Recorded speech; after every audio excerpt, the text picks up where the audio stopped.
my favorites. It made a show comprised entirely of ugly puppets selling meat to equally ugly puppets.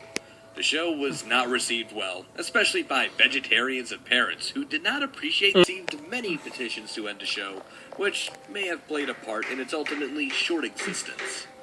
Despite that, it managed disturbing moments during its 2-season run, being the tapeworm in the episode Mooch Master P.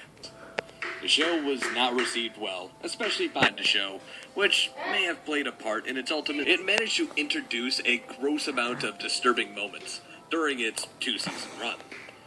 The tapeworm in the episode Mooch Master P.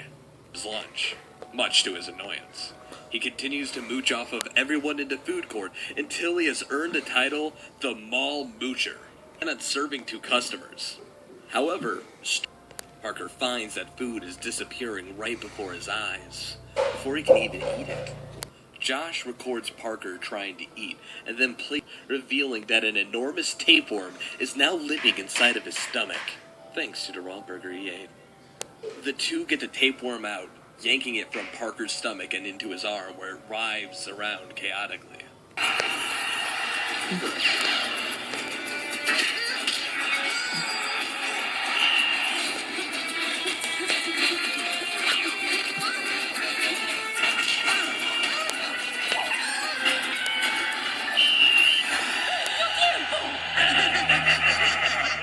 Afterwards, an Australian man comes up and asks to buy it for a zoo. The boys agree, they hand it over to him, and then the man swallows it whole. ¡No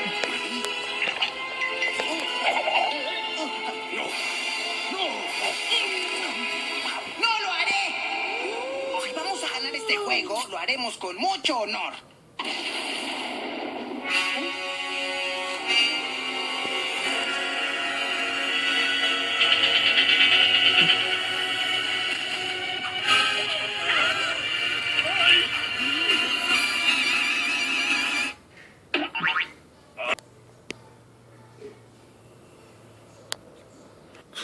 Willem.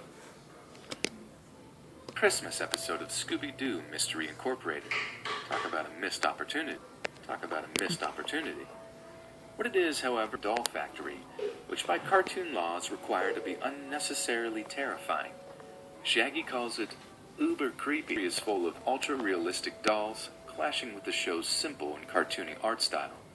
With their hollow eyes and dry, then they leave a terrifying and lasting. If you wanna be my lover, you gotta get with my make it last forever. If you wanna be my lover. But given the existence of the supernatural in this series as opposed to the original, the dolls could actually be possessed. If there's one thing... Update. Aswa. In one of a few half-hour-long specials of Ed, Edd and Eddy, aliens attack the cul-de-sac, and actually takes a whole area away. The premise, and knowing the nature of the show, one might assume that the nightmare is very comedic. Green men aliens invading with ray guns. Instead, however, we are treated with a slamming down out of nowhere. A hellish purple vortex rips open the sun. Many more of these buzzsaw, with the menacing spiked mechanical tentacles swooping down and cap. Jimmy, now bruised and beaten, desperately attempts to reach Sarah, but falls into one of the newly formed crevices, hanging on for dear life. The two attempt to reach out to one another, screaming each other's names, but it's of course no use. Jimmy's grip weakens, and he falls to his death. That was close. Hi, Bingo. One copy of the Big City Bugle, please. Thank you.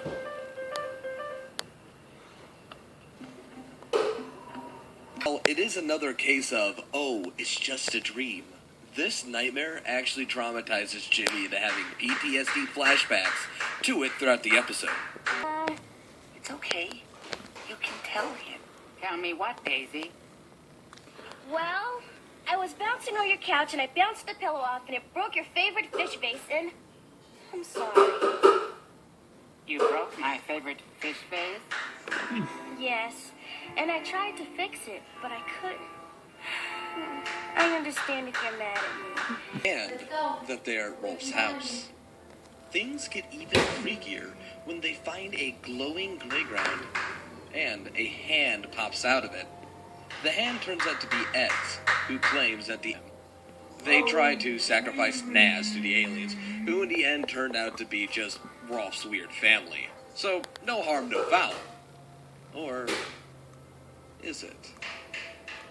At the very end, the aliens from Jimmy's dream are seen carrying the cul-de-sac away.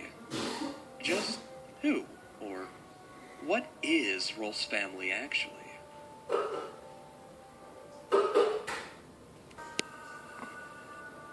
Jimmy Neutron.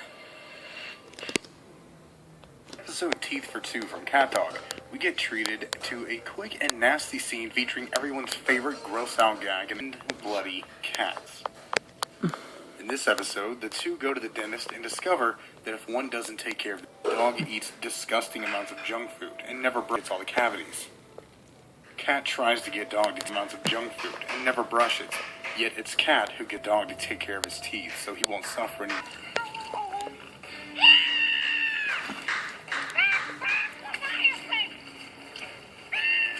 The movie had a giant alien chicken dragon, for fuck's sakes. But the tone of the show for its final season got weird. And opening his mouth, Cat decides to pull himself in out of Dog's mouth. Hello, Jimmy. I'm happy to see you. Did you watch the Happy Show last night? You should watch the Happy Show, Jimmy. It would make me very happy. My scientific curiosity had been aroused, so... Yeah.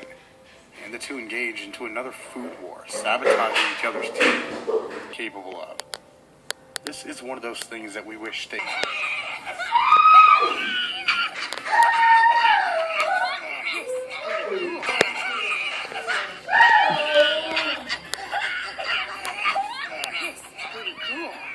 I have to change them all back to normal before they kill each other. CJ! Go in your room now! Có cần là mình đặt tiền lên mà em bây giờ. Rarely do the monster costumes in Power Rangers ever give off a creepy or disturbing vibe. They're usually unintentionally funny, if anything else. Creepy. In the 12th episode of the original series, titled Power Ranger Punks, the evil Babu slips a potion into Kimberly and Billy's drinks, essentially drugging them into becoming pompous douchebags. While these two are out of commission, read the remaining Rangers, the Terror Toad. The unnerving thing about Terror Toad is not only its unsettling design, but also the fact that he eats the Power Rangers and shows their faces on his stomach.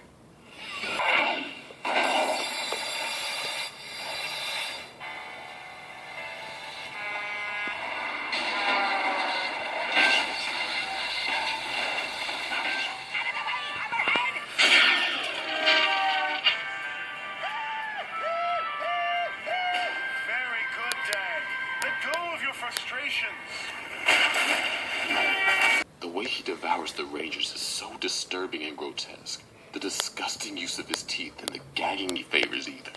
After eating both the yellow and black Ranger, the Red Ranger is forced to face the Terror Toad, alone. Thankfully, Alpha and Zordon are able to cure Kimberly and Billy, allowing Red in his fight. Zordon informs them that in order to defeat the Terror Toad, they must cut off his horns and then attack the weak point on his neck. Spooty, spoot face, spoot.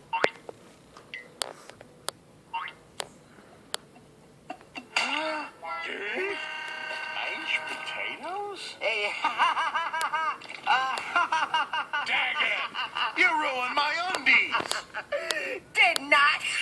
Did too? Mr. Poopy Potato Pants. And in one final attack, they kill him by shooting an arrow in his mouth.